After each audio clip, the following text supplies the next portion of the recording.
What happens when you finally build the perfect fighter? But you've already lost the war. By 1944, Japanese pilots knew their legendary Zero was being hunted into obsolescence. The answer was the Ki-84 Hayate, the Storm. On paper, it was everything the Zero wasn't: faster, tougher, and brutally armed. But for aces like Terahiko Kobayashi, flying Japan's last hope was a race against a collapsing empire. When Kobayashi climbed into the Hayate's cockpit, it felt like a different war. Gone was the Zero's fragile grace. The Ki-84 boasted a 1,900 horsepower engine, pilot armor, and a devastating punch of 4 20mm cannons.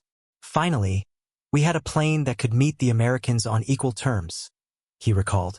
In a dive, we could challenge a Mustang. In a turn, we could outfly a Hellcat.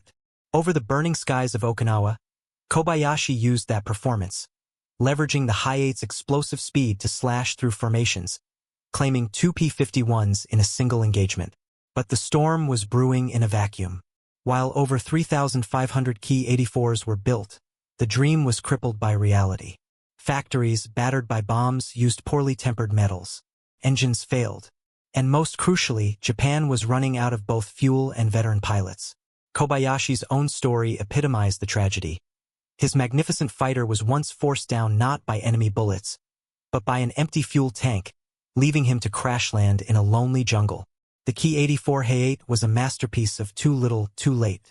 It was arguably Japan's finest piston-engine fighter, a machine that could have changed the course of the war in 1942.